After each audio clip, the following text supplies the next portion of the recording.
Bonsoir à toutes, bonsoir à tous. Nous sommes mardi 9 juillet 2019. Nous vous remercions pour avoir pris le rendez-vous du grand rendez-vous de Bénin Business 24. Tout de suite, la météo que Harold de Coton nous a concoctée.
Merci à vous, Harold de Coton, pour la réalisation de la météo de demain 7 h. Et oui, il faut préciser, ce ne sont que des prévisions. Prenez donc vos dispositions, mesdames et messieurs, pour ne pas vous faire surprendre. Le grand rendez-vous de cette veille du match, quart de finale.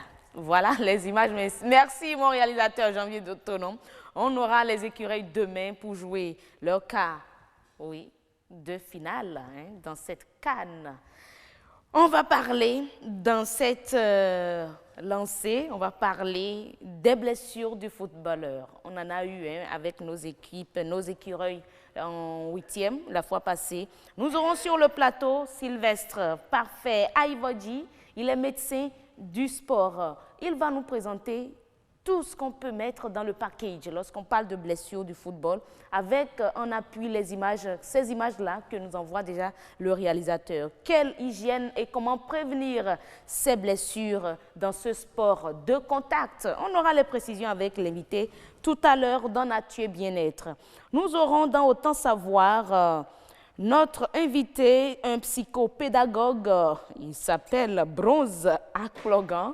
Avec lui, on va parler de loisirs, de vacances, les critères de choix. Karamata Bataou sera sur ce plateau avec moi pour recevoir notre invité. L'expert de ce soir, c'est une dame. Sibylle Hueton Agua, c'est son nom. Elle est activiste des droits de l'enfant et des personnes vulnérables. Elle est juriste. Avec elle, on va parler des jobs de vacances. Les enfants sont-ils concernés? On aura la réponse tout à l'heure avec elle. Et après notre rubrique Espère, on aura sur ce plateau Waliat Adouni Ligali, elle est esthéticienne, pour nous parler de l'entretien du visage, les gestes à éviter. Les gestes à éviter, pas les gestes qu'il faut, les gestes à éviter. Ce sera avec, en fin d'émission, Fulgenci Arontondi dans Beauté au pluriel. Le grand rendez-vous, c'est aussi le journal, vous le savez très bien, vous en êtes habitués. Et comme hier, Estelle Pazot est encore présente ce soir pour nous présenter le menu du journal. Estelle, bonsoir. Bonsoir à vous, heureuse de la journée. Vous avez opté pour du blanc et du noir. Comme vous avez opté pour du jaune et du noir. Oh oui, mais du jaune surtout, ça domine en plus parce que là... Parce que vous soutenez les écureuils, n'est-ce pas? Naturellement. Comment vous vous préparez? Je sais que voilà, et là où vous êtes là, franchement, c'est la peur, quoi. Ça vous vous demandez même si vous allez suivre le match demain, je sais, vous l'aviez dit dans les coulisses tout à l'heure. Je vais suivre, ne vous inquiétez pas. Je serai câblée. Ben oui, toujours. Dieu et les manes de nos ancêtres sont avec nous. Qu'aurons-nous dans le menu du journal de ce soir? Alors, mesdames, messieurs, bonsoir. C'est déjà demain que le Bénin rencontre le Sénégal pour les quarts de finale de la CAN Égypte 2019. Jusque-là, la tâche n'a pas été facile, mais les supporters béninois gardent espoir pour la suite. Et pour soutenir leur équipe, les supporters béninois se mettent aux mêmes couleurs que les joueurs. Ils achètent les maillots, même s'ils ne sont pas de la meilleure qualité. Et on parle dans le journal de l'hypertension artérielle, une pathologie de plus en plus fréquente. Fort heureusement, elle peut être traitée et évitée. Et bien évidemment, tous les détails sont à suivre à 19h45. Merci à vous, Estelle Pazouron. On vous retrouve à 19h45 pour le journal. Et mesdames et messieurs, on reste avec vous pour installer le tout premier plateau, Autant savoir.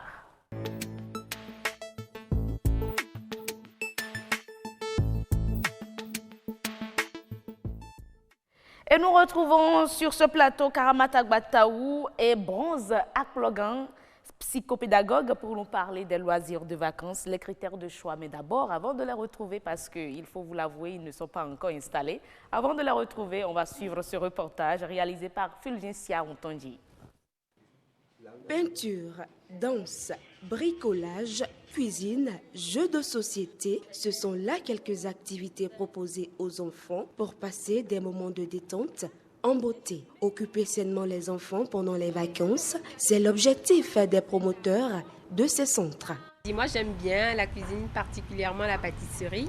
Et donc, je me suis dit, pourquoi ne pas partager cette envie-là avec les enfants. L'objectif numéro 1, c'est vraiment de faire sortir les enfants de notre cadre. Parce que quand ils sont devant la télé et autres, ils ne participent pas, ils suivent.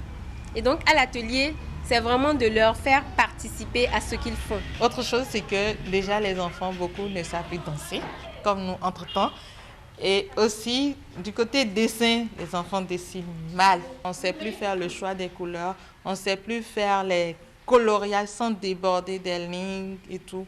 Voilà un peu pourquoi l'atelier pour les vacances. Qui a déjà fait du gâteau une fois ici? Une initiative qui n'est pas pour déplaire à certains parents. Ils ont compris l'utilité de ces ateliers. Et selon les spécialistes, les jeux permettent aux enfants de découvrir leur passion et de développer leur talent.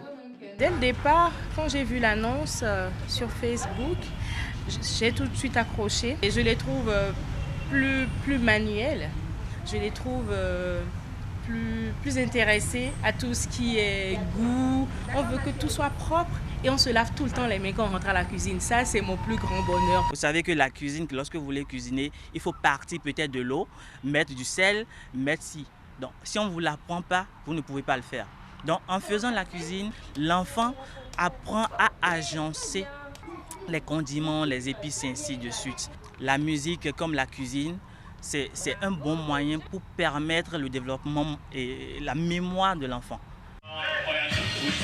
Si certains parents adhèrent à cette idée, d'autres par contre hésitent toujours à inscrire leurs enfants, ce qui justifie l'effectif modeste d'apprenants.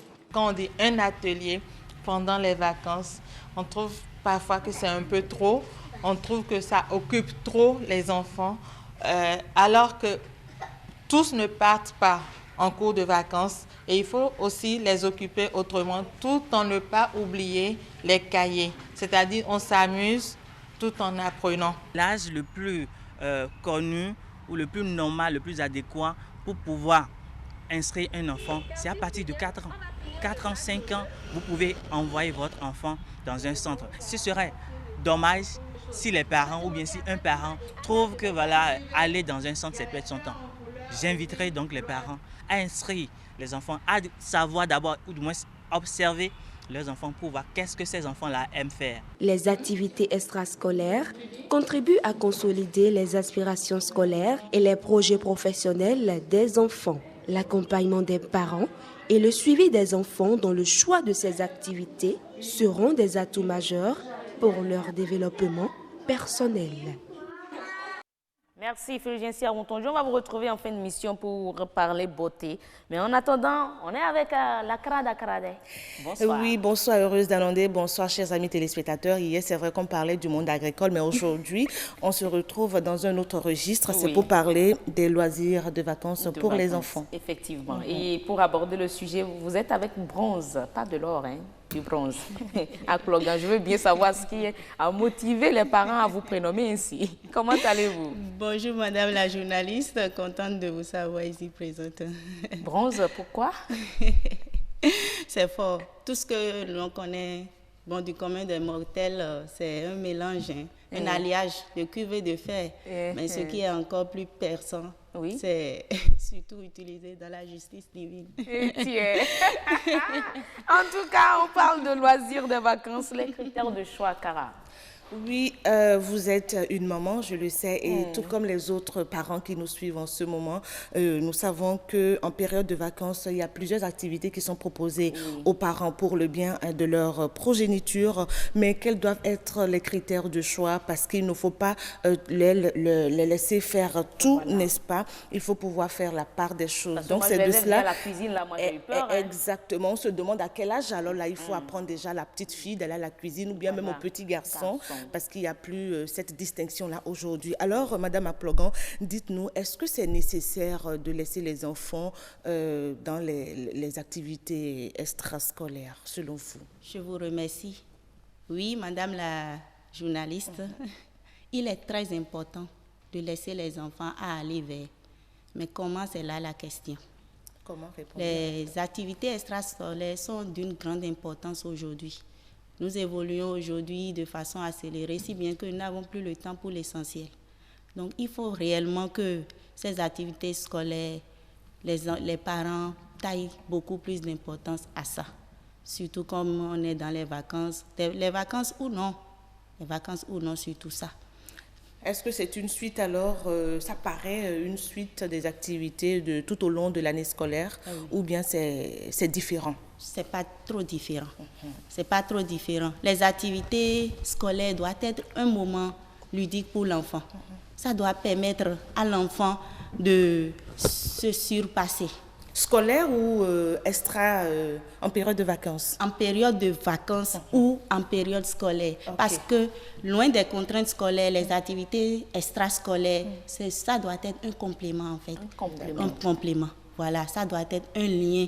Mais on se pose la question de savoir à quel moment on donne alors un temps de répit aux enfants. Est-ce que ce n'est pas trop les surcharger que de les occuper 9 mois et leur prendre encore leur moment de repos? Voilà. Vous avez raison de poser cette question parce que là, il s'agit pour les parents, surtout maintenant j'exhorte les parents à véritablement accompagner les enfants, à d'abord observer les enfants, à commencer par les suivre.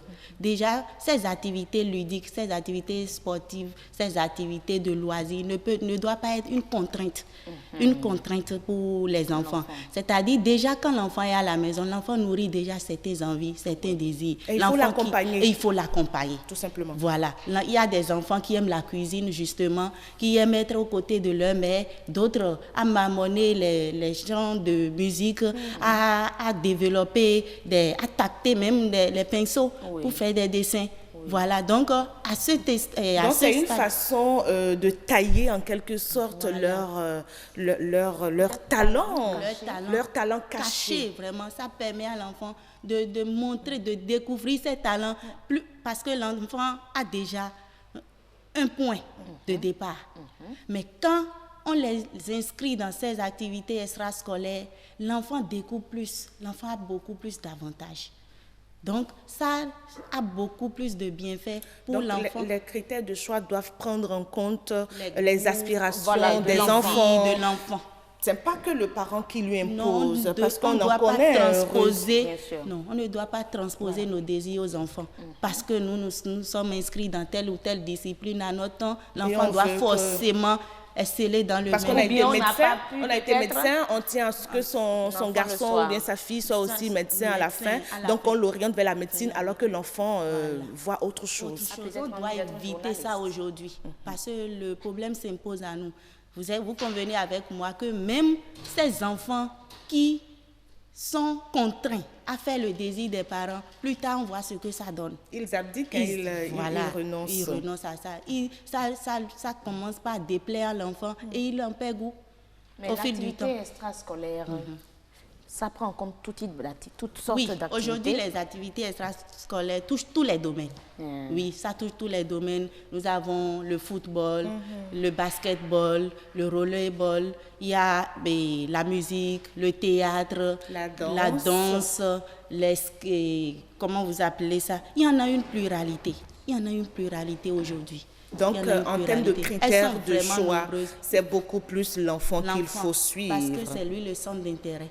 Donc, c'est toujours les désirs de l'enfant qu'il faut suivre. Il faut savoir que même la psychologie de l'enfant est très différente de celle de l'adulte. Mais ça, c'est un autre point de la question. Tous les parents n'arrivent pas à détecter ce que désire l'enfant à un moment T. Et c'est là que vous jouez vraiment votre rôle de psychopédagogue. Alors, pour un parent X, comment est-ce qu'il, s'il n'y a pas les moyens, regardez donc de recourir aux compétences d'un psychopédagogue? Quels sont les petits conseils que vous avez à lui prodiguer? Les petits conseils, moi je ne dirais pas d'abord forcément que les parents ne sachent pas les goûts des enfants. Je vais prendre un exemple. Puisqu'il y a des enfants, même quand ils travaillent bien à l'école, arriver à la maison, travailler ou non, arriver à la maison, a tendance à aller jouer au football, a tendance à prendre son petit papier, à faire des dessins animés, des dessins et autres. L'idéal, c'est qu'il prenne un petit papier et qu'il ne transforme pas votre table à manger en papier. Apparemment, heureux vit ça à la maison. Oui. Donc, même vos cahiers, les cahiers de leçons et autres, l'enfant arrive à faire des dessins dedans. Franchement. Mais les parents n'arrivent pas à supporter. C'est déjà un point de départ. Ce n'est pas que le parent ne sait pas. Le parent sait, mais on dit à l'enfant, on a tendance à dire à l'enfant, était envoyé à l'école pour étudier et non pas pour... Est-ce qu'il y a un âge? Est-ce que parmi les critères de choix, est-ce que l'âge compte pour beaucoup? On a entendu dans l'élément tout à l'heure qui est passé que c'est déjà à partir de 4 ans que ça peut se faire. Voilà. Est-ce que c'est pas du tout trop tôt? C'est pas tôt. Vous savez, le développement psychomoteur de l'enfant, c'est entre 0 à 4 ans. De tout ce que l'enfant acquiert au-delà de 4 ans, c'est déjà tout ce que vous lui avez déjà appris, déjà dès sa conception jusqu'à l'âge de 4 ans. Mais on ne taille pas trop d'importance à cela au Bénin. Voyez-vous? Donc, n'ayez pas peur de commencer par montrer les astuces de la vie, les acquis, quelle que soit l'éducation à l'enfant. Madame Aplogan, est-ce qu'il faut attendre forcément les vacances avant d'inscrire son enfant dans ces activités-là? Ou bien il faut le faire à plein temps? À plein temps. Déjà là, à partir de 4 ans, on peut réellement inscrire son enfant dans une éducation. Et au même moment que l'enfant soit inscrit. D'accord. Soit en pleine année scolaire. Et là même, 4 ans, vous serez là pour lui faire un suivi, parce que l'enfant ne sait pas toujours ce qu'il veut faire. Quand il découvre au bout du compte, que gagne l'enfant finalement sur son développement personnel? Qu'est-ce qu'il gagne? C'est sur cette question qu'on va se l'enfant a besoin qu'on le célèbre. L'enfant a besoin de se sentir auprès de ses parents que les parents sont fiers d'eux. C'est à travers ces activités extrascolaires qu'on arrive réellement à donner la place à l'enfant. L'enfant, même ces enfants qui n'ont pas la chance de dialoguer avec les parents à la maison, l'enfant timide arrive à s'exprimer, Madame Aplogan, à se canaliser. Oui. Allez-y rapidement. À se socialiser, à s'épanouir, développer même la confiance en soi, être plus agile, plus précis, concentré. Donc c'est plus que nécessaire pour un enfant. C'est plus que nécessaire pour un enfant. Merci beaucoup, Madame Bronze Aplogan, psychopédagogue. On retient tout simplement que c'est important, il faut le faire. Et il y en a ces parents qui n'ont pas toujours les moyens d'accompagner leurs enfants à réaliser ces petits rêves de leur vie, mais à la fin, qu'ils réussissent quand même, ces enfants. Donc bravo à ces parents pour l'accompagnement. Heureuse d'Anondé. Merci beaucoup pour l'invitation. Merci. quelque chose de prévu déjà, un programme pour ces vacances J'attends. pour vos enfants? Oui, ils sont en train, ils font la danse, ils font du théâtre, si. Nous allons apporter nos caméras de l'autre côté. Il n'y a pas de souci, il n'y a pas de souci. Merci beaucoup, heureuse. Merci, Karamata Ouattao. Passez belle soirée. On attend demain pour supporter les écureuils. Et je voudrais même vous demander comment vous vous préparez. En tout cas, on attend de voir. Les Sénégalais, il paraît que les Sénégalais attendent de faire le yassa aux écureuils. Nous, on attend de les mettre dans la sauce et manger la pâte blanche. Je ne sais pas trop quoi. Merci. 1 million de plus, n'est-ce pas? Mesdames et messieurs, c'est donc tout pour Autant Savoir. Nous allons à présent installer quel plateau? Ma chef d'édition, Jennifer? L'espère. Ok, donc là, on va recevoir Sybille Hueton Agua, activiste des droits de l'enfant et des personnes vulnérables, pour parler toujours de ces périodes de vacances. Les enfants, quel job pour eux? Est-ce que c'est aussi même conseillé des jobs pour enfants? On va aborder tout ça dans l'espère. Tout de suite.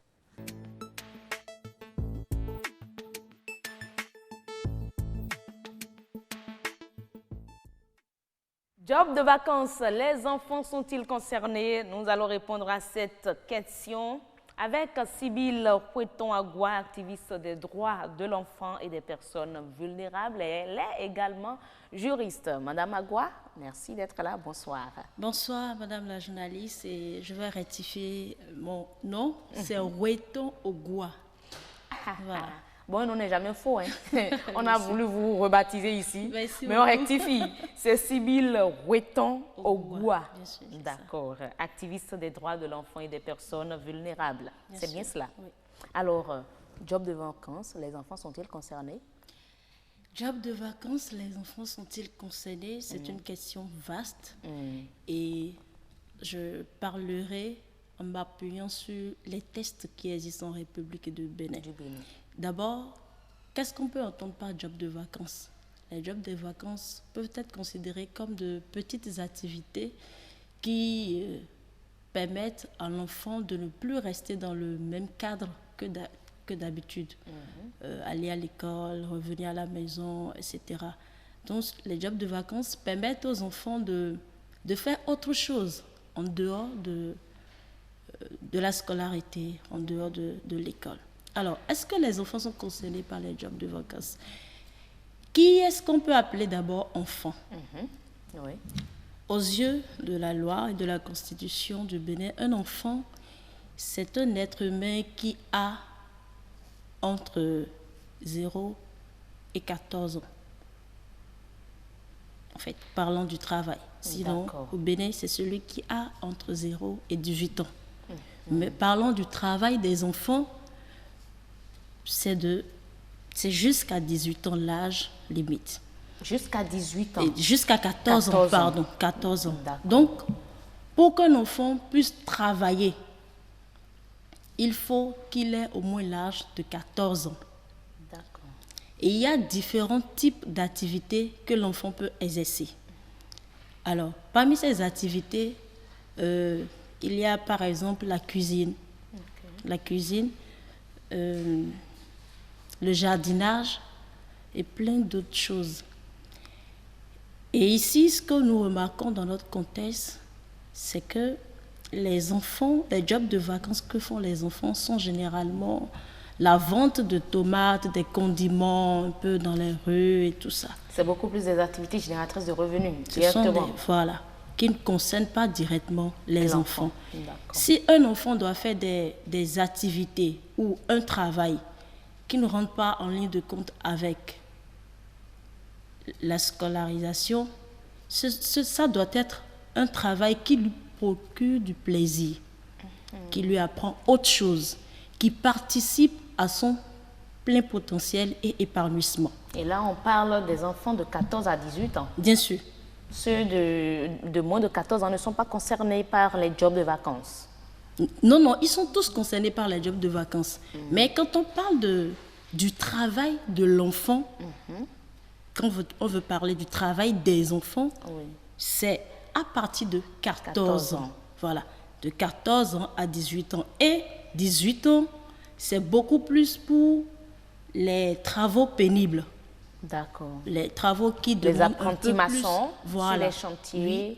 pour ces genres de personnes, pour ces genres d'enfants, par exemple, ça doit être à partir de 18 ans. De 18 ans, d'accord. Voilà. Donc, si je comprends bien, le travail des enfants, c'est différent du job de vacances. Bien sûr. Le job de vacances, ça, c'est déjà pour se procurer du plaisir. Bien sûr. Et là, vous aviez dit, on peut y mettre la danse, oui. On peut y mettre le foot, le conte, le théâtre, la cuisine, le jardinage, l'agriculture, des petits trucs qui permettent à l'enfant, en dehors de l'école, d'apprendre à faire autre chose. Mais que dire des enfants dans notre contexte aujourd'hui? Que dire de ces enfants qui sont à la fois père et mère, des enfants pères, des enfants mères, qui jouent le rôle de papa, le rôle de maman pendant les vacances pour subvenir à leurs besoins, bien qu'il n'ait pas encore 18 ans? Vous allez constater avec moi que c'est une aberration tout simplement parce que lorsqu'on définit l'enfant comme un être humain qui est encore sous la tutelle de ses parents, c'est normalement une personne qui n'a pas la capacité de se prendre en charge. À l'âge enfant, on a besoin d'être ardulé, on a besoin d'éducation, on a besoin des éléments de base qui nous permettent à l'âge adulte de pouvoir faire face à la vie. Alors, un enfant père ou un enfant mère, vous constatez avec moi déjà que ça ne rentre plus dans le cadre légal de la chose. Un enfant ne peut pas être un père, un enfant ne peut pas être une mère. Entendez par mère ou père quelqu'un qui, même n'ayant pas d'enfant, a la capacité de prendre en charge des enfants. C'est un adulte. Et l'adulte, au sens de la Constitution béninoise, c'est quelqu'un qui a au-delà de 18 ans. Au-delà de 18 ans. Donc, si vous voyez des enfants, père ou mère, donc ce ne sont plus des enfants. Et là, c'est une violation de leurs droits. Bien sûr, c'est une violation de leurs droits. Et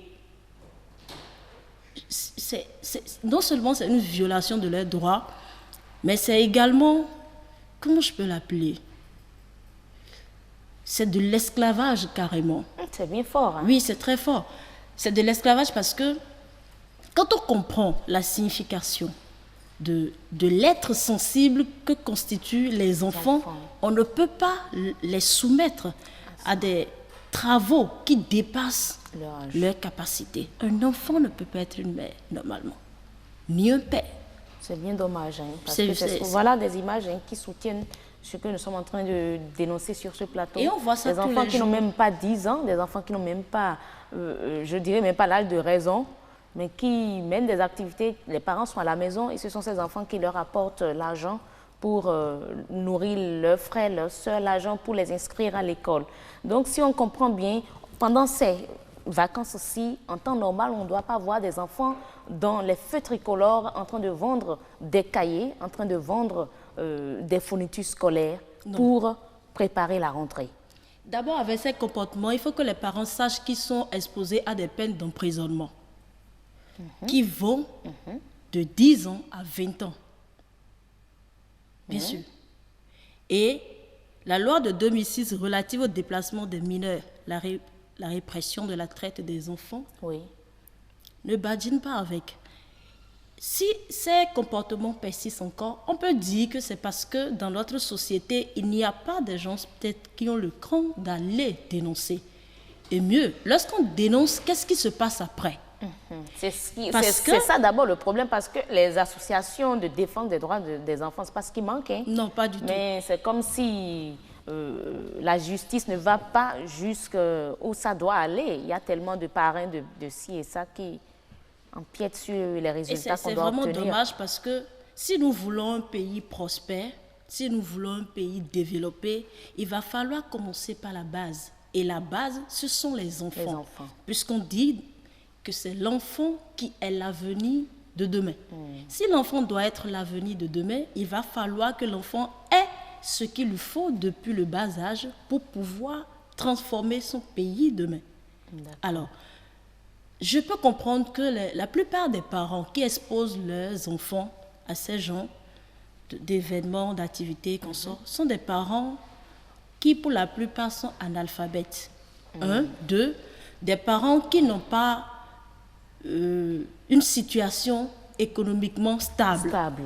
Donc, du coup, dans un premier temps, si on prend le côté analphabétisme, c'est qu'ils n'ont pas l'information nécessaire qui leur permet de comprendre que l'enfant, c'est quelqu'un qui n'a pas encore l'âge de raisonner normalement.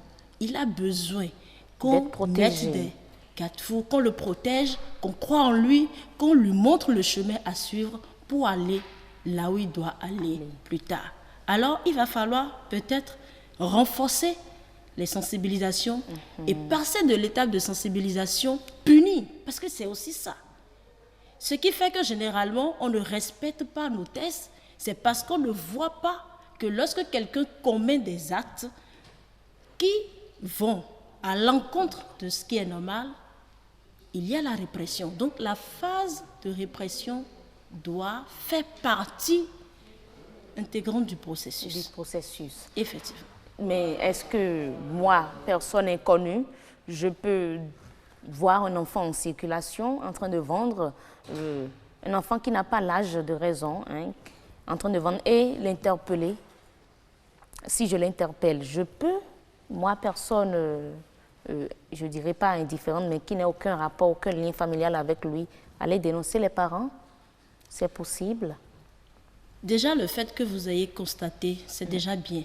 Quand vous constatez, si vous n'avez pas les moyens nécessaires pour empêcher cela, vous pouvez aller vers les organisations de défense des droits de l'enfant, des droits humains. Et eux, ils ont les mécanismes nécessaires pour pouvoir faire des enquêtes, parce que c'est ça aussi. Sans preuve, vous ne pouvez pas accuser les gens. Qu'est-ce qui vous prouve que l'enfant n'a pas l'âge légal?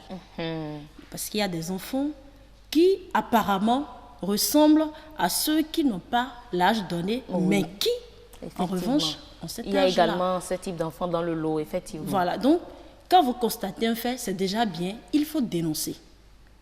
Et parlant de dénonciation, même les commissariats, partout, vous pouvez dénoncer. Maintenant, si vous voulez vraiment qu'il y ait un suivi, il ne faut pas lâcher. Et c'est ce qu'on est en train de dire. Effectivement. Il ne faut pas lâcher. Il ne faut pas lâcher. Il faut suivre jusqu'à ce que ça ait une suite favorable. Favorable, d'accord. Merci beaucoup, Sybille Roueton-Ogua. Voilà, Sybille Roueton-Ogua. Vous êtes activiste des droits de l'homme, des droits des enfants et des personnes vulnérables. Vous êtes juriste.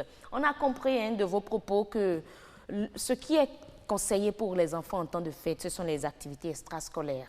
Ludique, oui. Mais pas les jobs de vacances, pas des activités génératrices de revenus, surtout des activités qui dépassent leur âge. C'est ce qui est déconseillé par la loi. Merci beaucoup. Bonne soirée à vous. Merci à vous autant. Merci beaucoup. Mesdames et messieurs, on poursuit le grand rendez-vous. Le troisième plateau, on installe, je fais toujours recours à ma chef d'édition, on installe là. Beauté au pluriel. Alors, on va recevoir donc Fulgensia Rontondi et Waliat Adouni Ligali, elle est esthéticienne, pour parler de l'entretien du visage. Beauté au pluriel, tout de suite.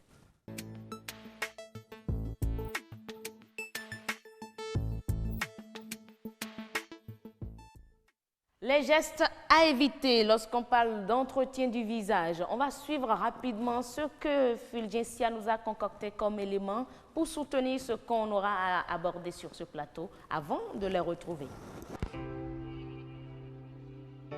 Prendre soin de son corps, c'est soigner son apparence physique. Il existe plusieurs types de soins corporels, au nombre desquels les soins de visage, le masque relaxant, le gommage corporel. Le gommage est un véritable secret de beauté. Il débarrasse la peau des cellules mortes qui bouchent les pores. Pour donc permettre à la peau de retrouver sa souplesse et sa douceur, le gommage du corps s'avère donc indispensable. Pour s'offrir une peau nette et confortable, certains décident de se concocter eux-mêmes un gommage maison. D'autres choisissent de se rendre en institut, profitant du savoir-faire d'un professionnel. Ceci dans un cadre propice à la relaxation. Il y en a par contre qui ne trouvent pas d'importance à la chose. Entre les gommages au noyau de fruits, à l'argile, au sel ou encore à la crème, le choix se fait en fonction du type de peau, mais aussi en fonction de la texture et du mode d'utilisation des produits. Avoir un joli corps et toujours jeune, c'est un travail de tous les jours. Il faut donc prendre soin de son corps à travers les différents rituels de beauté.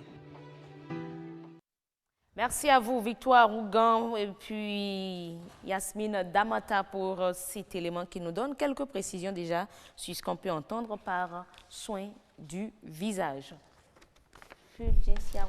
La goboté, c'est comment? Ça va bien. Est-ce que vous pouvez vous passer une fois de la goboté? C'est pas possible, hein, Rose? Vous n'êtes pas la goboté? Non, mais bon, je l'accepte. Mais voilà. Alors, nous sommes avec Waliat Adouni Ligali, esthéticienne. Un plaisir de vous retrouver. Je crois que ça doit faire la deuxième fois sur ce plateau que je vous retrouve, n'est-ce pas? Vous portez très bien? Ça va, merci. D'accord. Alors, quels sont les gestes qu'il faut éviter lorsqu'on parle d'entretien du visage? Ah oui, c'est vrai. Hein. Nous avons des habitudes et des gestes qu'on fait au quotidien qui portent entorse à la peau du visage. Alors, Madame Waliat Adouni Ligali, dites-nous, vous convenez d'abord avec moi qu'il est nécessaire de prendre soin de son visage. C'est la partie la plus importante du corps. C'est celle qu'on voit premièrement. C'est la première apparence. Donc, il est vraiment important d'en prendre soin. Je pense que tout commence par le visage. Tout commence par le visage. Oui, c'est vrai. C'est la partie C'est pas la ce plus qu'on aura, visible du c'est corps. pas ce qu'on va dire des hommes, hein? Pourquoi pas? Bien sûr, les hommes aussi. Une personne, quand on la voit comme ça, tout de suite, c'est le visage d'abord. L'homme, ce sont ses cheveux d'abord, hein? Ah non, il y a aussi le visage qui compte, hein? N'est-ce Bien pas? sûr, beaucoup. D'accord. Alors, quels sont les gestes qu'on doit éviter de faire au quotidien? Je vais parler beaucoup plus côté hygiène pour les gestes à éviter. Déjà, pour ceux qui ont des problèmes de peau, surtout ça ne manque pas. Beaucoup ont déjà des problèmes de peau, les boutons et tout ce qui peut suivre. Déjà, éviter de tout le temps toucher le visage, de tripoter le visage à tout bout de champ. Oui, parce que... Il y a une certaine Damanta qui sera sur ce plateau tout à l'heure. Elle aime ça. Voilà, c'est sa spécialité. C'est sa distraction favorite. Je dis, mais franchement... Je pense que c'est la plus grosse erreur que beaucoup, du moins tout le monde fait, de toucher le visage à tout bout de champ, tout au long de la journée, parce que les mains, avec les bactéries, vraiment, en fait, les bactéries, ça passe partout dans la nature, ça ne s'arrête pas. Donc, il faut vraiment éviter de toucher le visage. Si on peut s'en passer, ce sera un gros effort. Oui. Et l'autre chose aussi, il y a certaines personnes qui disent d'éviter de laver le visage avec une éponge. De le faire juste avec la main. Ça fait partie d'un geste à éviter. C'est mon avis aussi. Éviter de laver le visage avec l'éponge. Pourquoi? Parce que, c'est pour rendre propre le visage? Non, je suis désolée. Je pense que ça va encore contre ce qu'on cherche. On cherche à régler un problème, mais je pense qu'on est en train de s'en créer en se lavant le visage avec une éponge. Parce que déjà, l'éponge pour le visage, qui est une partie sensible du corps, est un peu agressif. Et en dehors de ça, l'éponge, on la prend pour se laver le corps et toutes les parties du corps, à savoir toutes les parties intimes, les coins, recoins. Donc après, maintenant, le faire passer au visage, je pense que ça peut créer quand même un problème. Donc je pense que la main ou un gant pour le visage ou une mousse, une brosse nettoyante pour le visage, ça devrait aller. Ou si ce n'est pas le cas, la main juste devrait faire l'affaire, mais pas l'éponge pour le corps. Mais pour certaines, les dessous peuvent faire aussi l'affaire. Les dessous, Rose. Ne travaille aucun secret, hein? C'est pas mon avis. Les dessous, il paraît. Ah ouais? Les slips des femmes. C'est pas déjà mon avis. utilisé, c'est ça Qu'on achète nouvellement. Il paraît Je qu'avec pense que ça, celles qui sont sur cette ça. pratique devront m'informer, parce que là, je ne suis pas informée de ça. J'ai des informations, moi. Des astuces de grand-mère, il paraît. Plus que moi. Alors, certaines personnes pensent aussi que le maquillage crée des problèmes au visage. Pour nous autres, heureuses, nous sommes tout le temps devant la caméra et puis il faut se maquiller. Je vais reprendre avec l'adage qui dit l'abus de toute chose nuit. Que ce soit le maquillage, que ce soit beauté, l'abus de toute chose nuit. Donc, si tu te maquilles vraiment de façon abusée, je pense que ça peut te créer tous les problèmes du monde. Maintenant, ce que je vais conseiller, c'est de se maquiller, même si cela doit être fréquemment, de se maquiller comme avec des produits de qualité qui coûtent cher, vrai, oui, mais il faut quand même essayer de se maquiller avec les produits de qualité, de se nettoyer le visage. En fait, je pense que c'est là que se pose le problème. Les gens se maquillent mais ne se démaquillent pas. Qui se maquille devrait obligatoirement se démaquiller. Si tu n'es pas prêt à te démaquiller correctement, ne te maquille pas. Alors là, on le fait quand? Le soir? Le soir, au coucher, obligatoirement, avant de dormir. Et je pense que le thème se démaquiller est même un thème un peu mal placé. Je dirais nettoyer. Parce que quand on dit se démaquiller, on sent, on entend tout de suite, bon, je ne suis pas maquillée, donc je ne dois pas me démaquiller. Même quand on ne se maquille pas, il faut se démaquiller. Il faut se démaquiller obligatoirement. Parce que si on doit, avec un microscope, voir tout ce que ton visage a emmagasiné durant toute la journée, c'est pas possible. Alors, on le fait comment? À base de quoi? Avec des démaquillants. Aujourd'hui, de nos jours, je peux dire qu'il y a beaucoup de démaquillants, des naturels aux chimiques. Oui. Donc, à chacun son côté. Déjà, en pharmacie, vous allez retrouver beaucoup de démaquillants, que ce soit en forme de lotion ou de lait. Et comme au naturel aussi, vous allez retrouver des démaquillants. Donc, il faut nécessairement se démaquiller. Nécessairement se démaquiller. J'ai appris qu'il paraît que, bon, ça c'est réel d'ailleurs, nos cheveux transportent beaucoup de microbes et celles qui cherchent à éviter les boutons doivent tout faire pour éviter que les cheveux touchent. Les cheveux touchent beaucoup le visage, oui, éviter les coiffures trop encombrantes et tout. Et justement, avec tout ça, se démaquiller le soir. Si déjà au moins toi-même tu sais qu'avec tes cheveux et tout le reste, il y a des bactéries, pourquoi ne pas se démaquiller le soir? Mais on a dans nos films, là, ce qu'on nous présente là, les dames sont dans le lit avec un rouge aux lèvres. Elles sont maquillées. Ça, c'est la télé. Ça, c'est la télé. C'est ce qu'on regarde parfois pour être éduqué. Voilà pourquoi je ne regarde plus les feuilletons, je dirais. Oui, parce que ce n'est que mensonge. De A à Z. Parce qu'on vous montre des gens dans le lit maquillés, c'est comme s'il faut dormir maquillé. Alors qu'il ne faut pas dormir maquillé. Il faut comprendre que ça, c'est la fiction et puis il ne faut pas suivre la fiction. D'accord. Mais il faut dire aussi qu'il y a de ces habitudes-là qu'on a qui dégradent la peau du visage aussi. Hein. Bien sûr. Comme je l'ai dit, côté hygiène aussi, il faut souvent changer les têtes d'oreiller. Éloigner, enfin changer sa serviette du corps de celle du visage, avoir une serviette pour le corps normalement et pour le visage une également. mini serviette pour le visage, pas celle du corps pour le visage, et souvent changer les têtes d'oreille, les retourner, les changer toutes les semaines ou toutes les 2 semaines. Pourquoi changer les têtes d'oreille? Oui, parce que sur le visage. Oui, parce que vous dormez souvent les soirs, il faut appliquer des choses pour beaucoup. Vous allez trouver des gens qui disent non, le soir, déjà que le soir tu te démaquilles, tu appliques peut-être une lotion, ou pour toi qui as des problèmes de taches et de boutons, tu as des crèmes à utiliser, ici et ça. Pour les personnes âgées, des crèmes anti-âge, ici et ça. Après, tu dors. Aujourd'hui, demain, après-demain, quand même, c'est toi, c'est ton lit, c'est ta chambre. Donc, c'est le même thé qui emmagasine les bactéries. En fait, les bactéries n'ont pas de limite. Ils sont partout. Partout, partout. Donc, il faut vraiment faire attention. Donc, changer les têtes d'oreille, éviter de toucher tout le temps le visage, éviter le soleil, parce qu'il y a les coups de soleil. C'est vrai, on est en Afrique. Il faut sortir de chez soi, il faut travailler. Il y a beaucoup de contraintes. Mais si ce n'est pas des contraintes, si tu peux rester chez toi, éviter le soleil, fais-le. Ah, mais il faut travailler. Hein? Oui, c'est ce que je dis. En fait, c'est dans le cas du travail. Bon, on va faire comme les personnes atteintes d'albinisme. On sort avec nos chapeaux. Pourquoi pas? N'est-ce pas? Pourquoi pas? Un chapeau. Avec notre parapluie. Pourquoi pas? Et vous rentrez au boulot, vous déposez votre parapluie. Je ne vois pas qui pourrait vous en interpeller. Ah, mais au Bénin, vous serez l'objet de spectacle. Hein? Tout le monde va s'arrêter vous regarder. On ne vous interpellera pas. Donc, mais moi, je me demande, est-ce que l'entretien du visage, tout ce que vous dites là, c'est beaucoup plus destiné à ces personnes qui sont âgées? Non. Ou même la jeune dame comme Fulgencia? Bien sûr, vous et moi, pourquoi pas. Déjà, il faut ça éviter permet aussi d'éviter les rides trop tôt. Les rides. Déjà, il faut pas commencer trop tôt aussi.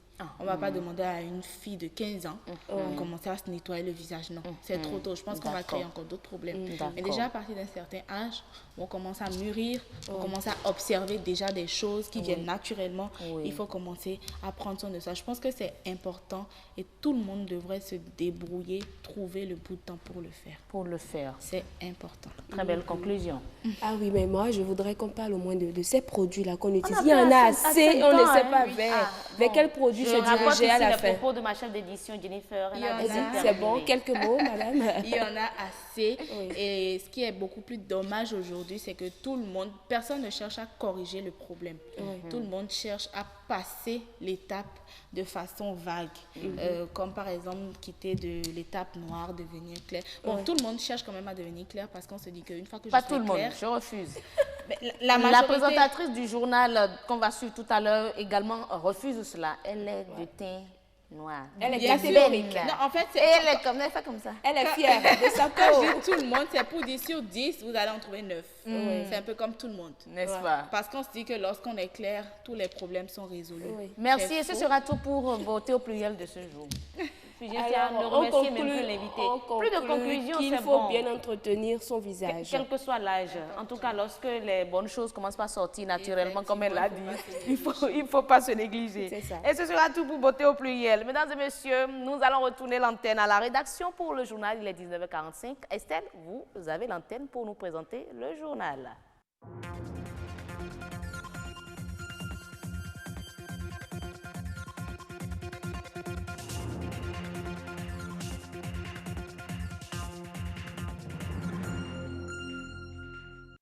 Bonsoir à tous et bienvenue dans cette édition du journal. Nous sommes à la veille du match des écureuils comptant pour les quarts de finale de la CAN Égypte 2019. Ils seront face à l'équipe du Sénégal. Les supporters nous disent leurs attentes.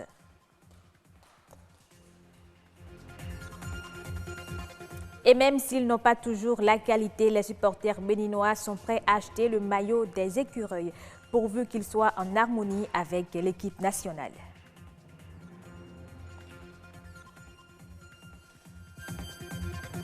L'hypertension artérielle est un trouble cardiovasculaire fréquent. Elle est un problème majeur de santé, mais on peut la traiter et même l'éviter. Voilà pour les titres de ce journal.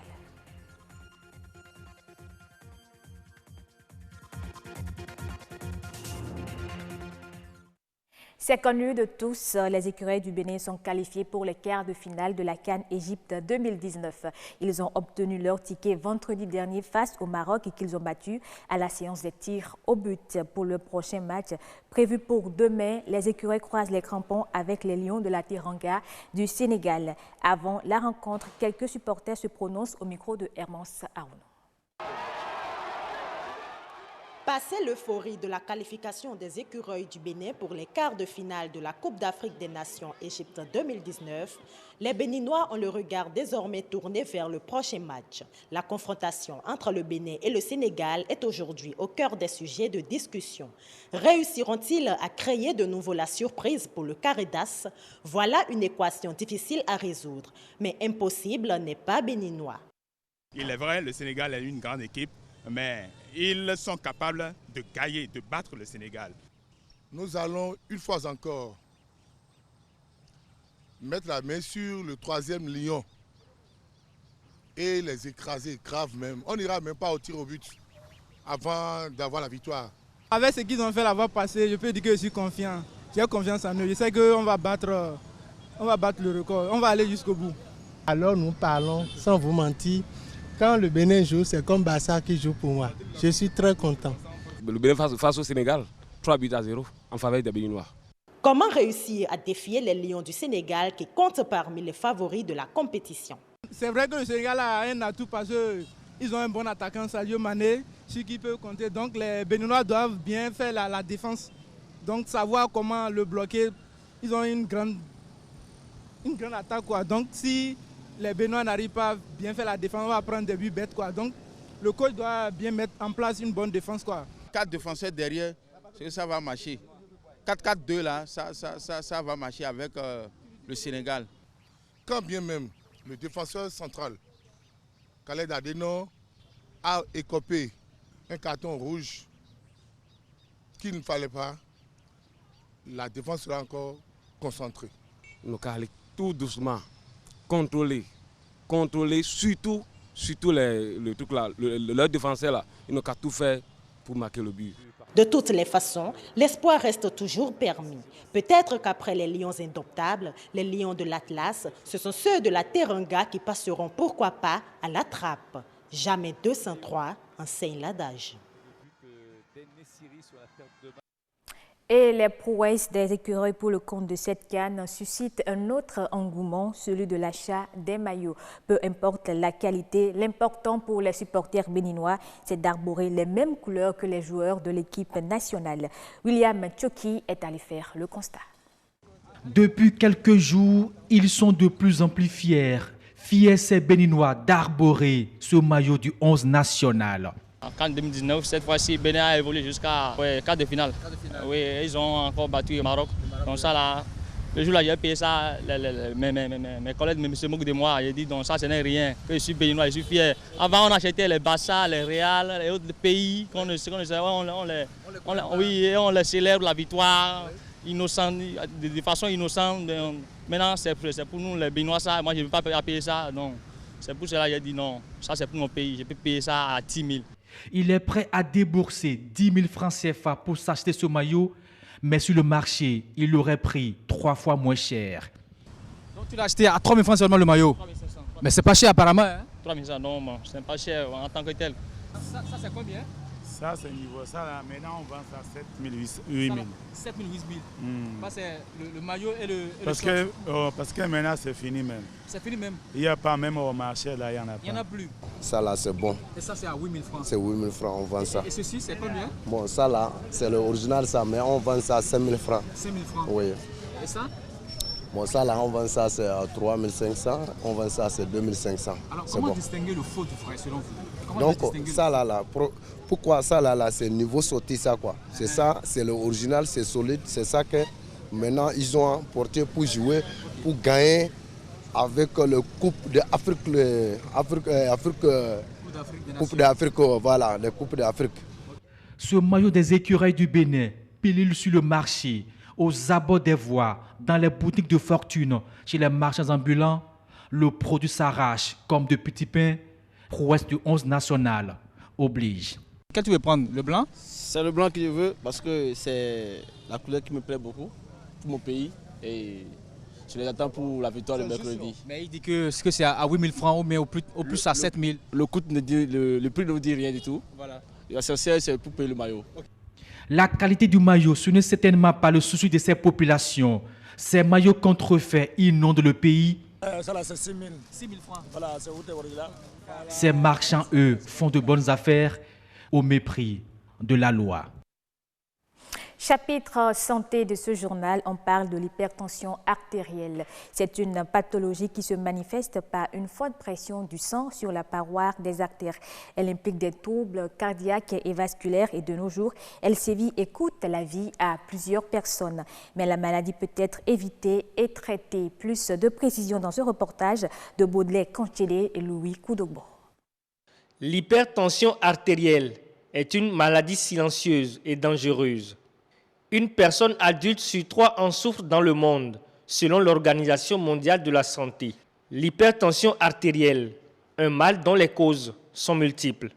Il y a dans un petit pourcentage des cas, 5 à 10% des cas, des causes précises, identifiables et curables, souvent des malformations ou des dysfonctionnements d'un organe précis.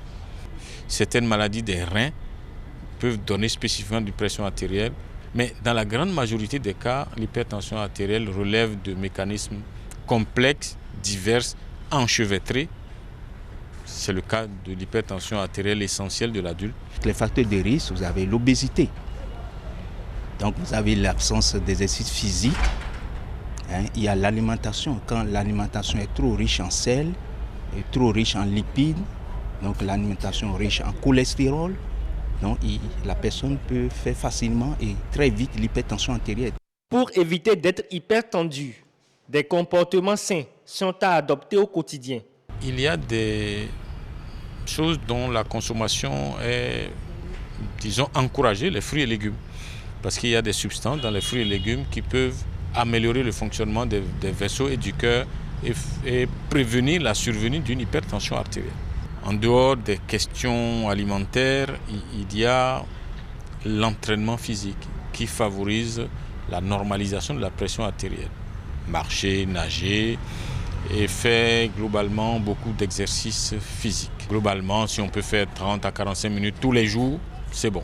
C'est pour ça qu'on recommande à tout le monde de faire prendre sa tension artérielle au moins une fois par an, même si tout va très bien. Une recommandation du médecin pour aider les malades à contrôler périodiquement leur tension artérielle. Un geste simple à multiples bénéfices. Si et seulement si chaque individu respecte les traitements non médicamenteux. Le traitement non médicamenteux consistera à limiter, par exemple, les substances qui vont élever la pression artérielle, comme le sel alimentaire, comme le café, les excitants divers. Limiter ces substances-là qui font partie de l'alimentation. Et puis il y a des substances qu'il faut interrompre parce qu'elles ne font pas partie des besoins. Par exemple, fumer la cigarette. L'hypertension artérielle est une pathologie qui peut se manifester chez tout homme du fait de certains facteurs comportementaux. Contrôler alors quotidiennement sa tension artérielle est un geste simple mais salutaire que tout être doit pouvoir faire pour réguler sa tension. La Côte d'Ivoire et le Ghana ont annoncé, après des discussions avec les autres parties prenantes de l'industrie du cacao, la mise sur pied d'un outil. Il est dénommé différentiel de revenus et prévoit le versement aux producteurs de $400, soit plus de 200 000 francs CFA pour la tonne de cacao si les cours mondiaux tombe en deçà du prix plancher. À noter que ce nouveau mécanisme n'a pas reçu l'approbation de certains industriels qui le jugent encore flou dans son application et risqué pour leurs finances en cas de chute drastique des prix. Redonner à l'art oratoire ses lettres de noblesse, telle est l'ambition du festival. La Grande Parole invite. La première édition s'est tenue à Dakar et ses environs. Pendant 3 jours, les maîtres du verbe ont rivalisé d'adresses à travers différentes expressions artistiques. Oumi Ndour de la RTS.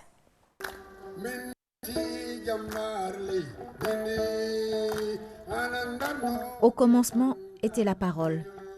Et la parole était auprès des gens de l'ancien État ouest-africain du Mandé. Puis la parole grandit et s'est transmise de génération en génération durant des siècles et des siècles. Aujourd'hui, elle est célébrée par la Maison de l'oralité Cœur Leïti à travers ce festival. La Grande Parole est une rencontre internationale où les arts du récit d'Afrique et les arts de la scène invitent toutes les formes d'art. Mais aussi le Sénégal, en tant que plateforme de l'oralité dans le monde, invite les pays. Quant à toi, homme blanc. Contes, récits, chants, slam, théâtre sont donc à l'honneur à Dakar et sa banlieue. Cette année, KPG du Burkina Faso et Petit Canton de la Guinée sont les invités d'honneur. Tous sont venus prêcher la bonne parole. Nous avons fait rencontrer le conte au slam. Et pourquoi le slam? Parce que c'est les nouvelles formes d'oralité moderne. Tous ceux qui sont invités ne sont invités que parce qu'ils ont une bonne parole.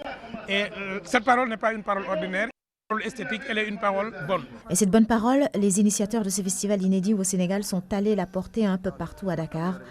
Un fort plaidoyer en faveur de la lecture. Dans un pays comme le Sénégal, qui est au cœur du Mandé, il faut organiser une activité qui permettent d'aller vers le public. Et c'est ce qui explique pourquoi nous sommes allés au marché Sandaga, pourquoi nous avons fait la rue pour appeler les gens à la lecture. Pourquoi lire? Parce que lire, c'est trouver le savoir moderne qui est gardé. Au commencement était donc la parole, et la parole était à Dakar pendant 3 jours, a mûri à travers ce festival La Grande Parole invite, qui ambitionne de redonner à l'art oratoire la place qu'il avait jadis en Afrique de l'Ouest. Et c'est la fin de ce journal. Merci à vous de l'avoir suivi. Merci à vous, Estelle Pazot, pour la présentation. Et saluez-moi l'autre go dont j'oublie le nom, vous l'avez certainement, qui a fait le reportage sur les écureuils et la réaction des supporters béninois. J'ai aimé, ça m'a donné la chair de poule. Elle vous entend. Ou bien, jamais 203, c'est notre souhait, franchement. Alors, mesdames et messieurs, après donc le journal, nous allons installer le plateau de nature et bien-être. C'est le dernier plateau d'ailleurs du grand rendez-vous de ce soir.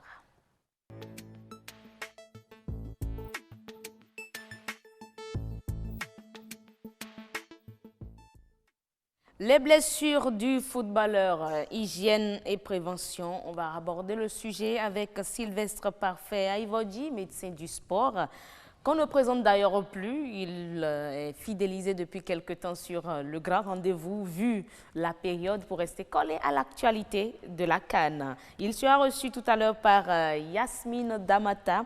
Mais d'abord, je nous propose de suivre quelques images que Yasmine a concoctées pour nous lorsqu'on parle de blessures du footballeur. Le Bénin qui passe et c'est juste en plus car les Béninois se sont qualifiés avec beaucoup de force, beaucoup d'intuition, beaucoup d'application. Qui l'eût cru? Et pourtant c'est vrai. Le rêve est devenu réalité. La qualification des écureuils du Bénin parmi les meilleurs troisièmes des matchs des phases de poule a fait naître dans le cœur des supporters du team national un regain d'espoir. Celui de voir leur équipe aller aussi loin que possible dans la Coupe d'Afrique des Nations Égypte 2019. Ce vendredi, sur l'esplanade du stade de l'Amitié de Kounou, le jaune était la couleur du ralliement. Ils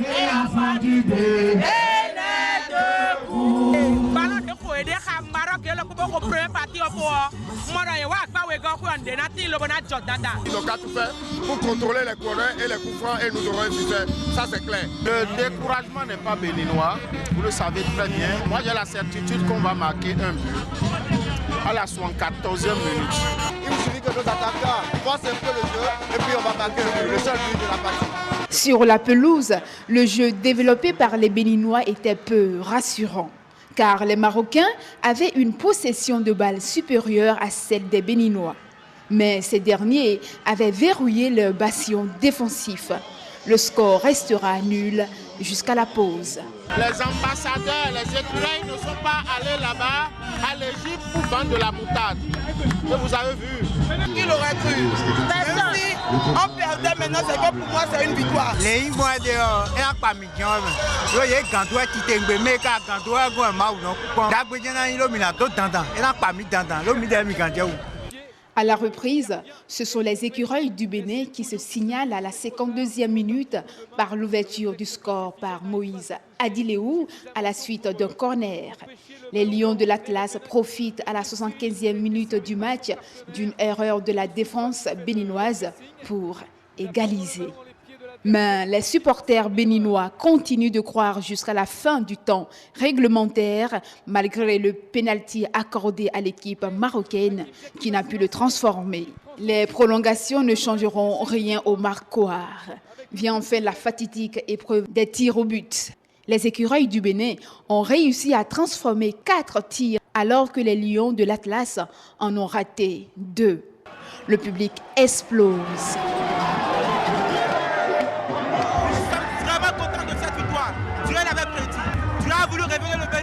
Au monde entier et il a fait gloire au Seigneur Jésus.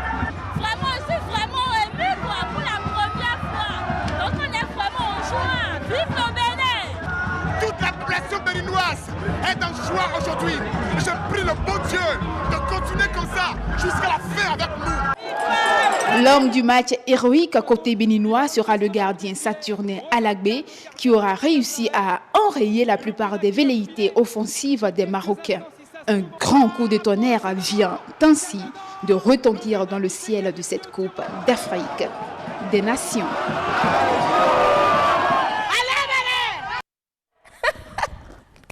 Et voilà, c'était chaud ici, mesdames et messieurs. On a eu le temps de revivre avec Rebecca, de revivre cet temps fort de ce vendredi dernier, oui, lors des 8e de finale. Yasmine.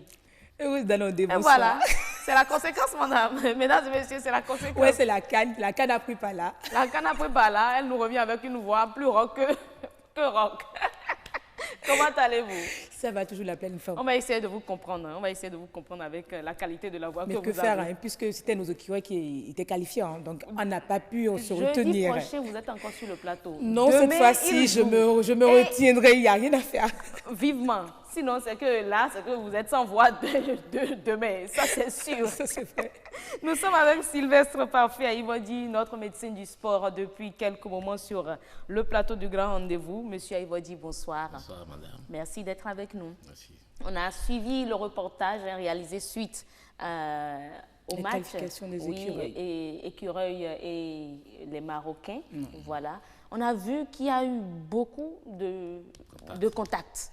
Et des images très fortes qui nous ont marquées, c'est notamment ce qui a valu le carton de notre défenseur, de l'un de nos défenseurs pendant la chute d'un des nôtres. Suite à, je ne sais pas si c'est une blessure ou une crampe, on ne sait pas ce qui s'est passé. Donc on va décortiquer tout ça. On a eu aussi l'image de Farnol à la fin ses pieds, qui sautillait pratiquement parce qu'il aurait eu une blessure, on nous a dit. Alors, Yasmine, je vous laisse le plateau, mais je vais faire de temps en temps des illustrations. Amis téléspectateurs, bonsoir. Oui, mardi dernier, on a parlé du cœur, des accidents liés au cœur. Ce mardi, je parle déjà du mercredi, ce mardi, nous parlerons des blessures sur le terrain de jeu. Alors, dites-nous, docteur, quels sont les différents types de blessures que nos footballeurs auxquels ils sont livrés sur le terrain de jeu? Bonjour, madame, le journaliste. Oui, merci bonsoir. pour l'invitation. Et ici, on parle de blessures de football. Oui. C'est-à-dire tous symptômes liés à la pratique du football. C'est une blessure qui est différente de celle qu'on retrouve en natation, en cyclisme, en ping-pong. Le football est spécifique. On dit football, c'est des blessures spécifiques. De ça, on va parler. Sur un terrain de jeu, il y a obligatoirement des blessures. Obligatoirement? Oui, c'est un football de contact. Vous pouvez vous blesser en... Oui. Et moi déjà les images. C'est ça. Hein? Vous pouvez vous blesser soit avec votre adversaire, soit avec votre propre partenaire, soit avec les poteaux de but, soit les poteaux de corner, le terrain même du jeu. Les gazons, c'est ça? Oui, si ce n'est pas un bon gazon. S'il y a des trous, et vous pouvez vous blesser tout seul. Ça, c'est blessure tout seul. Donc, il faut comprendre l'origine. Mais quelles sont les blessures les plus fréquentes? Voilà, les blessures les plus fréquentes. Il y a les blessures des ligaments. Ça, c'est les premiers. Ligaments, c'est les attaches des articulations. D'accord. C'est le plus fréquent. On parle d'entorse. Entorse. Ça, par exemple, on peut appeler ça entorse?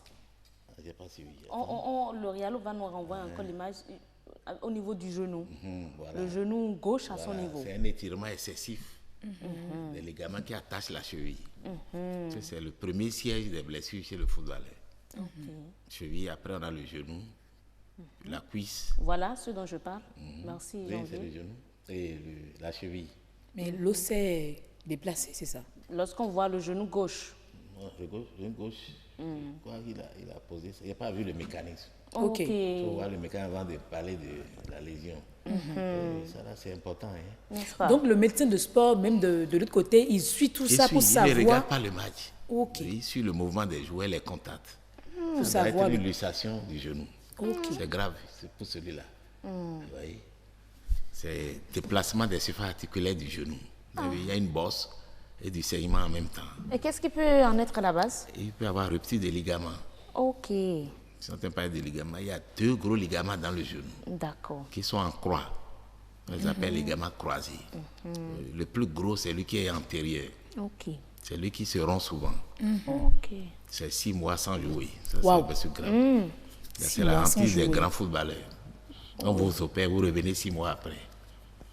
C'est une opération obligatoire. Effectivement. Mais nous avons vu Fanol également traîner ses pieds. Est-ce à dire qu'il a aussi une déchirure ou c'est des crampes? C'est pas crampes, c'est un coup sur la cheville également. Donc sur le pied droit. Il s'appuie sur le gauche, mais il saute pas sur parce qu'il a mal. Donc il est exclu pour le moment. Il est en traitement. D'accord. Et là, ça va durer combien de temps? C'est le médecin de là-bas qui peut nous informer. Qui peut nous informer. Mais il faut dire quand même que vous aussi, vous aviez été leur médecin pendant une vingtaine d'années, jusqu'à récemment. Toute la visite médicale, c'est moi qui l'ai fait pour les 23. Ok, pour la CAN. Voilà, le document est parti. D'accord. Et ils ont consulté, il n'y a pas de problème. Mais comment expliquer ce qui s'est passé? Je ne me rappelle pas du nom de notre footballeur qui était tombé. Qui avait mal. Et son autre... Pendant la compétition. Oui, de cette qualification. De ce vendredi. Ah, je n'ai pas fait attention.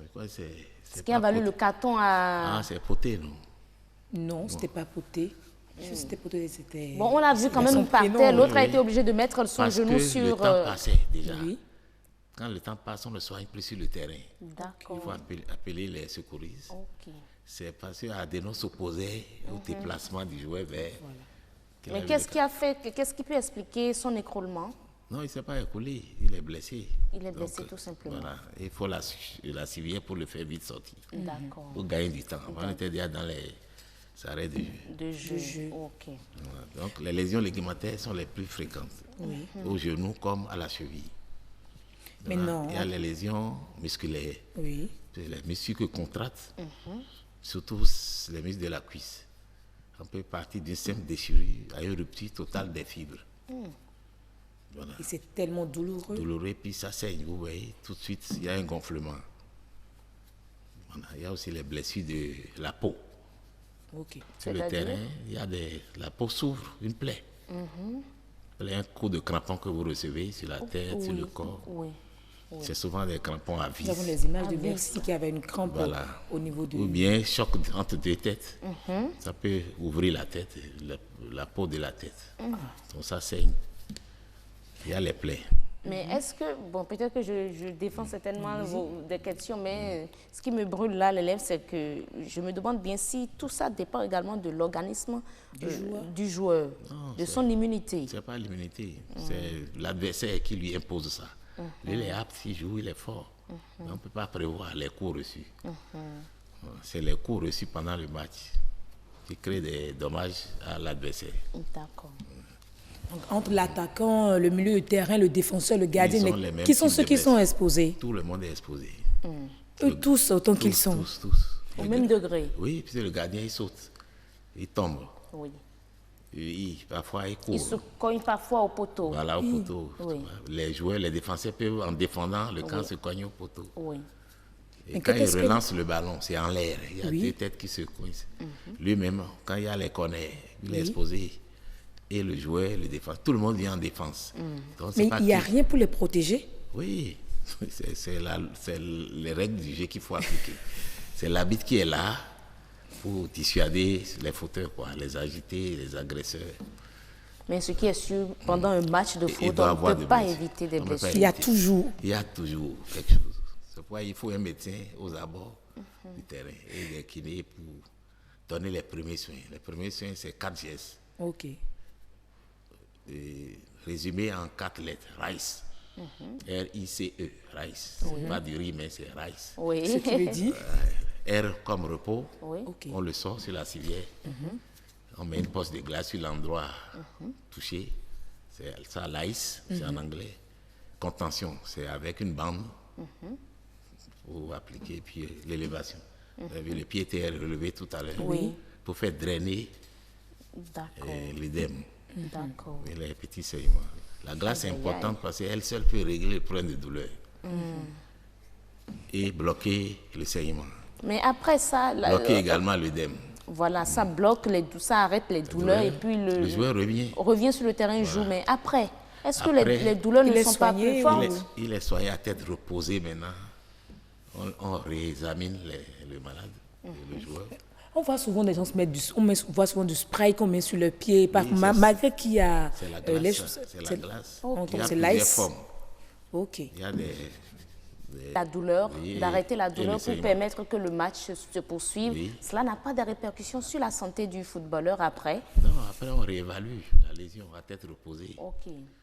Pour voir si c'est grave ou c'est pas grave. Si c'est grave, il ne continue pas le jeu. Okay. Souvent, c'est des blessures simples.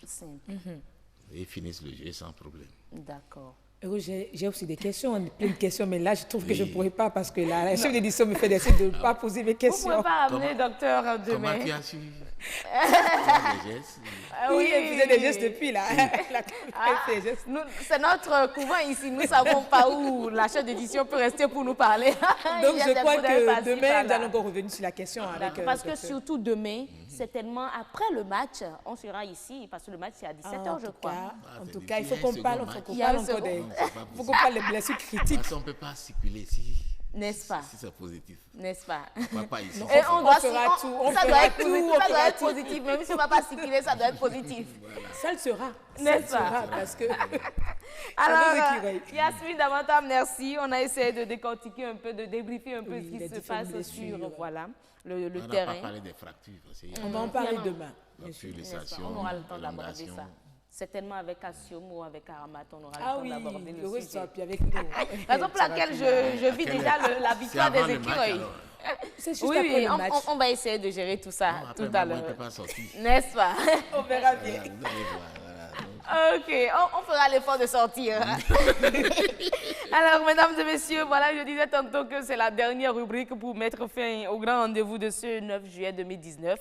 C'est terminé pour Nature et Bien-être, c'est terminé aussi pour le grand rendez-vous. Mais juste avant de prendre congé de vous, je nous propose encore de suivre en rappel les prévisions météorologiques réalisées par Harold Couton.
Nous remercions tous ceux qui nous ont suivis depuis 19 heures, depuis Kéru, depuis Kwandé, dans le département de la Takora. Mesdames et messieurs, c'est tout pour le grand rendez-vous de ce mardi. On va se dire à demain pour de nouvelles informations sur votre développement personnel et sur le développement de la nation. D'ici là, portez-vous très bien.